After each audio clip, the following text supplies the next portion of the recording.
ನಾಳೆ ಸೆಪ್ಟೆಂಬರ್ 29 ಸೋಮವಾರ ದುರ್ಗಾದೇವಿಯ ಯಾವ ಅವತಾರವನ್ನು ಆರಾಧಿಸಿ ಪೂಜಿಸಬೇಕು, ಪಠಿಸಬೇಕಾದ ಮಂತ್ರ, ನಿವೇದಿಸಬೇಕಾದ ಪುಷ್ಪ, ನೈವೇದ್ಯ, ಯಾವ ಸಮಯದಲ್ಲಿ ದುರ್ಗಾದೇವಿ ಹಾಗೂ ಸರಸ್ವತಿ ಆವಾಹನ ಪೂಜೆ ಮಾಡಿದರೆ ಶ್ರೇಷ್ಠವೆಂದು ತಿಳಿಯೋಣ. 9 ದಿನದ ಈ ನವರಾತ್ರಿ ಉತ್ಸವದಲ್ಲಿ ಪ್ರತಿಯೊಂದು ದಿನವೂ ದುರ್ಗಾದೇವಿಯ ವಿವಿಧ ಅವತಾರಗಳಿಗೆ ಆರಾಧಿಸಲಾಗುತ್ತದೆ. ದೇವಿಯ ಪ್ರತಿಯೊಂದು ಅವತಾರವು ಒಂದೊಂದು ವಿಶೇಷತೆಯನ್ನು ಸಾರುತ್ತದೆ.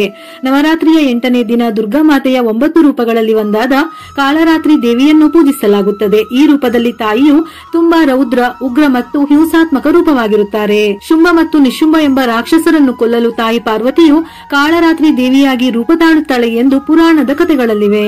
ಯಾವಾಗಲೂ ದೇವಿಯನ್ನು ಆರಾಧಿಸುವ ಭಕ್ತರಿಗೆ ಶುಭ ಫಲವನ್ನೇ ಕೊಡುತ್ತಾಳೆ.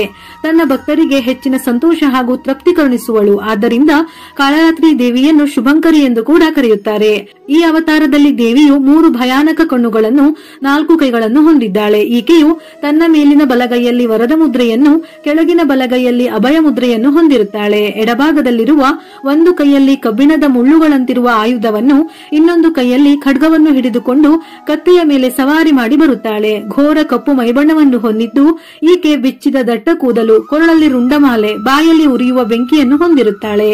ನಾಳೆ ಕಾಳರಾತ್ರಿ ಅಮ್ಮನವರ ಪೂಜೆ ಮಾಡುವ ದಿನವೇ ಸರಸ್ವತಿ ದೇವಿಯನ್ನು ಆವಾಹನೆ ಮಾಡಲಾಗುತ್ತದೆ. ಕಾಳರಾತ್ರಿ ಅಮ್ಮನವರಿಗೆ ಇಷ್ಟವಾದ ಹೂವೆಂದರೆ ಕೃಷ್ಣ ಕಮಲ. ಆದರೆ ಈ ಹೂವು ಎಲ್ಲಾ ಕಡೆ ಸಿಗದೇ ಇರುವುದರಿಂದ ನೀಲಿ ಬಣ್ಣದ ಯಾವುದಾದರೂ ಹೂವನ್ನು, ಅದರಲ್ಲೂ ಶಂಖಪುಷ್ಪ ಬಹಳ ಶ್ರೇಷ್ಠ. ಇಲ್ಲವೆಂದರೆ ಸೇವಂತಿಗೆ, ಮಲ್ಲಿಗೆ, ಗುಲಾಬಿ ಪುಷ್ಪಗಳನ್ನು ಅರ್ಪಿಸಿ ಪೂಜೆ ಮಾಡಬಹುದು. ಹಾಗೂ ಈ ಎಲ್ಲಾ ಪುಷ್ಪಗಳಿಂದ ಅಲಂಕಾರ ಮಾಡಿ ಧೂಪ ದೀಪಗಳಿಂದ ಪೂಜೆ ಮಾಡಬಹುದು.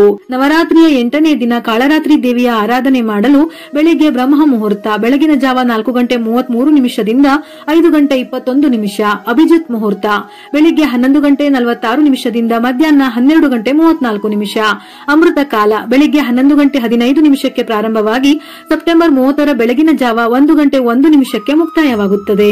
ಸಂಜೆ ಗೋಧೂಳಿ ಸಮಯದಲ್ಲಿ ಪೂಜೆ ಮಾಡುವವರು ಸಂಜೆ 6:11 6:35 ಈ ಸಮಯದಲ್ಲಿ ದೇವಿ ಆರಾಧನೆ ಮಾಡುವವರು ಹೊಸ್ತಿಲು ಪೂಜೆ, ದೀಪಾರಾಧನೆ ಹಾಗೂ ತುಳಸಿ ಪೂಜೆ, ಹೀಗೆ ದೇವಿಗೆ ಸಂಬಂಧಪಟ್ಟಂತಹ ಆರಾಧನೆಗಳನ್ನು ಮಾಡಿದರೆ ಶ್ರೇಷ್ಠ.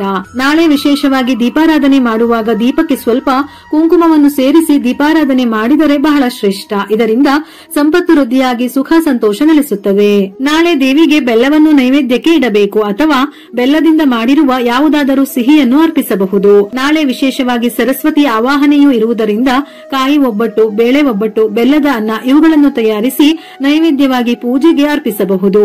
ದುರ್ಗಾದೇವಿಯ ಅವತಾರವಾದ ಕಾಳರಾತ್ರಿ ದೇವಿಗೆ ದೇವಿ ಮಹಾತ್ಮೆ ಸ್ತೋತ್ರ ಇನ್ನೂ ಮುಂತಾದ ದೇವಿ ಉಪಾಸನೆಯನ್ನು ಕೇಳುವುದರಿಂದ ಅಥವಾ ಪಠಿಸುವುದರಿಂದ ವಿಶೇಷವಾಗಿ ಅದ್ಭುತ ಫಲಗಳು ಸಿಗುತ್ತವೆ. ಇದರ ಜೊತೆಗೆ ಈ ಮಂತ್ರವನ್ನು ಹೇಳುವುದರಿಂದ ಶುಭ ಫಲಗಳು ಪ್ರಾಪ್ತಿಯಾಗುತ್ತವೆ. ಓಂ ಹ್ರೀಂ ಶ್ರೀಂ ಕಾಳರಾತ್ರಿ ದುರ್ಗಾಯೈ ನಮಃ.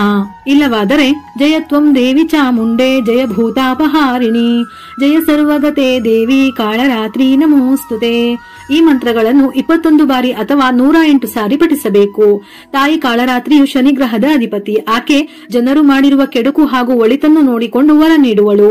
ಆಕೆ ದುಷ್ಟತೆಯನ್ನು ಶಿಕ್ಷಿಸಿ ಒಳ್ಳೆಯದನ್ನು ರಕ್ಷಿಸುವಳು. ಯಾವಾಗಲೂ ಕಠಿಣ ಪರಿಶ್ರಮ ಮತ್ತು ಪ್ರಾಮಾಣಿಕತೆಯನ್ನು ಗುರುತಿಸಿ ಒಳ್ಳೆಯ ಫಲವನ್ನು ನೀಡುತ್ತಾಳೆ. ತಾಯಿ ಕಾಳರಾತ್ರಿಯನ್ನು ಪೂಜಿಸುವುದರಿಂದ ಶನಿಯಿಂದ ಆಗುವ ತೊಂದರೆ ಹಾಗೂ ಸಾಡೆಸಾತಿ ಪ್ರಭಾವವನ್ನು ಕಡಿಮೆ ಮಾಡುತ್ತಾಳೆ. ಕಾಳರಾತ್ರಿ ದೇವಿಯನ್ನು ಪೂಜಿಸುವುದರಿಂದ ದುಷ್ಟಶಕ್ತಿ, ಕೆಟ್ಟ ದೃಷ್ಟಿ, ಮಾಟ, ಮಂತ್ರ, ಕೃತ್ರಿಮ ಬಾಧೆಗಳಿದ್ದರೆ ನಿವಾರಣೆ ಆಗುವುದರ ಜೊತೆಗೆ ಅನುಗ್ರಹ, ಶಕ್ತಿ ಮತ್ತು ಶ್ರೇಷ್ಠ ಸ್ಥಾನಮಾನದ ಆಶೀರ್ವಾದವನ್ನು ಪಡೆಯುತ್ತಾರೆ. ಕಾಳರಾತ್ರಿ ದೇವಿಯು ತನ್ನ ಭಕ್ತರನ್ನು ರಾಕ್ಷಸರ ದುಷ್ಟ ಪ್ರಭಾವದಿಂದ ರಕ್ಷಿಸುತ್ತಾಳೆ. ತನ್ನ ಭಕ್ತರಿಗೆ ಸಿದ್ಧಿ, ಜ್ಞಾನ, ಶಕ್ತಿ ಮತ್ತು ಸಂಪತ್ತನ್ನು ನೀಡುತ್ತಾಳೆ. ಇನ್ನು ನಾಳೆ ಸೋಮವಾರದ ದಿನ ಕಾಳರಾತ್ರಿ ದೇವಿ ಪೂಜೆಯ ಜೊತೆಗೆ ಸರಸ್ವತಿ ಆವಾಹನೆಯನ್ನು ಮಾಡಬೇಕು. 9 ದಿನಗಳ ನವರಾತ್ರಿ ಹಬ್ಬದಲ್ಲಿ ಸರಸ್ವತಿ ಪೂಜೆಯು ಮಹತ್ವದ ದಿನವಾಗಿದೆ. ಸರಸ್ವತಿ ಎಂದಾಕ್ಷಣ ಮೊದಲು ನೆನಪಾಗುವುದು ವಿದ್ಯೆ. ಹಿಂದೂ ಧರ್ಮದಲ್ಲಿ ಸರಸ್ವತಿಯನ್ನು ಜ್ಞಾನ, ಕಲೆಗಳಿಗೆ ದೇವತೆ ಎಂದು ಹೇಳುತ್ತಾರೆ. ಶ್ವೇತ ವಸ್ತ್ರಧಾರಿಯಾದ ಸರಸ್ವತಿಯನ್ನು ವಾಗ್ದೇವತೆ, ವಿದ್ಯಾದೇವತೆ, ಜ್ಞಾನ ದೇವತೆ ಎಂದು ಕೂಡ ಬಣ್ಣಿಸಲಾಗಿದೆ.